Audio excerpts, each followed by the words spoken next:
नमस्कार दोस्तों, अभी मैं महाकुंभ मेले में हूँ। तो हमारे साथ श्री सतपाल महाराज जी, ब्रह्मचारी महाराज जी हैं। महाराज जी, आपका बहुत बहुत स्वागत है। धन्यवाद। महाराज जी, इस बार जो महाकुंभ मेला लगा है और योग भी 144 साल बाद बन रहा है, ठीक है।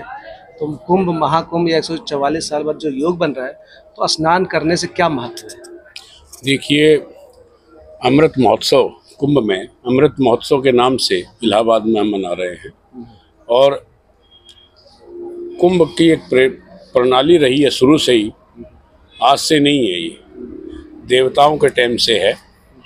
अब आप जानते हैं, जहाँ जहाँ अमृत की बूंदें पड़ी वहाँ वहाँ कुंभ भरा जाता है। चाहे हरिद्वार हो, उज्जैन हो, नासिक हो, इलाहाबाद हो, तो सब जगह कहते हुए देवतुल्य सारे हिंदुस्तान की देव शक्तियाँ उस समय कुंभ क्षेत्र में वास करती हैं। और हिंदुस्तान के समस्त, चाहे वो किसी भी संप्रदाय के महात्मा हों, तो तकरीबन हरिद्वार हो, इलाहाबाद हो, प्रयागराज में सबसे बड़ा कुंभ भरता है यहाँ पर, महाकुंभ जिसको हम बोलते हैं। और उसी की प्रेरणा से, देवताओं की प्रेरणा से आज भी ये जो परिपाटी है चली आ रही है।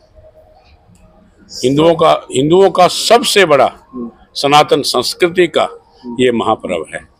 महाराज जी, श्रद्धालुओं को समझाने के लिए, मतलब वो समझ सके, पहले शाही स्नान हम बोलते थे, अब सरकार ने अमृत स्नान बोल दिया।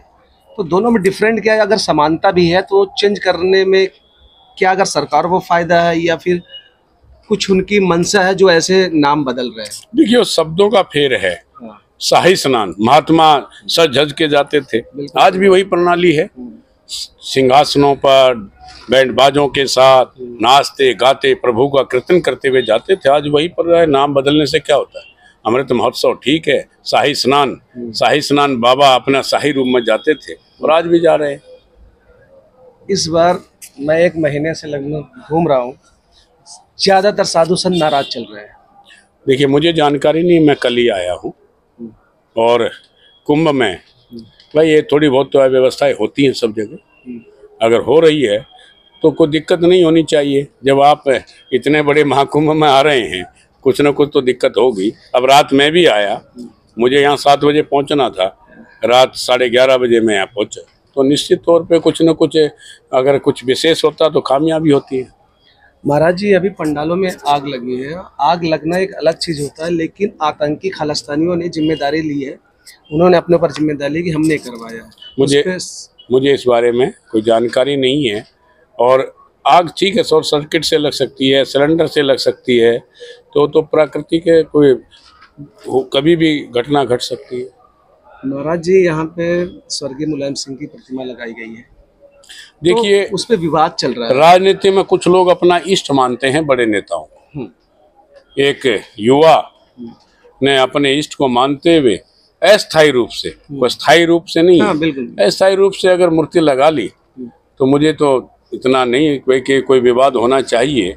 स्थायित्व की बात हो तो अलग है, लेकिन मंदिरों में तो भगवान देवताओं की मूर्ति लगती हैं, और अपने इष्ट को चाहे वो गुरु मानते हों, भगवान के तुल्य मानते हों, वो उनका काम है। कोई भी, मान लो मैं हूँ, मैं राजनीतिक व्यक्ति हूँ, सामाजिक व्यक्ति हूँ, सनातन संस्कृति को मानने वाला हूँ।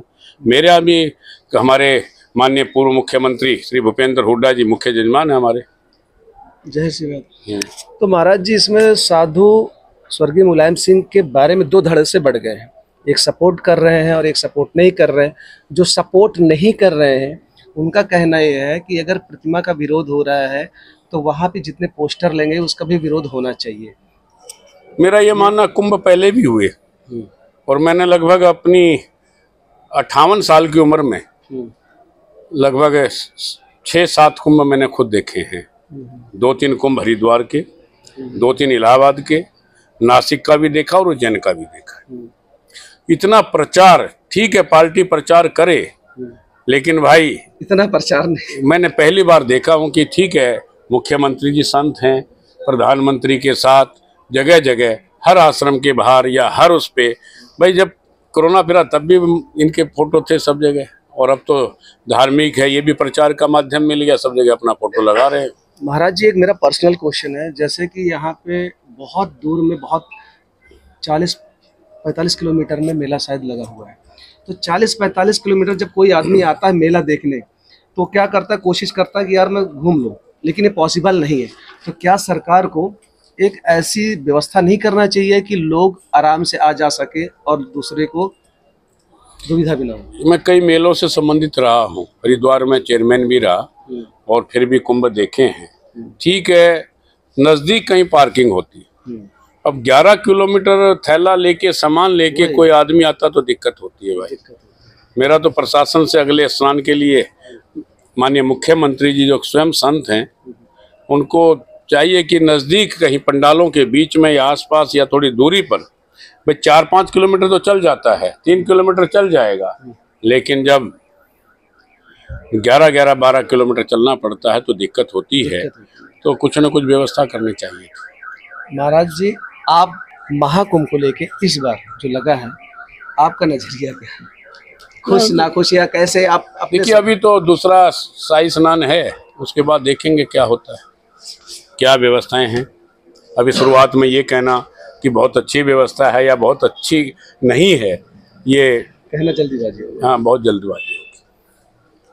तो दोस्तों, ये थे श्री ब्रह्मचारी सतपाल महाराज जी, जो अभी प्रेजेंट टाइम में हरियाणा से सोनीपत से सांसद भी हैं, और उन्होंने बहुत कम शब्दों में अपनी बातें रखी और समझाया भी, और कोशिश किया है कि आपको हर चीज़ समझ में आ जाए।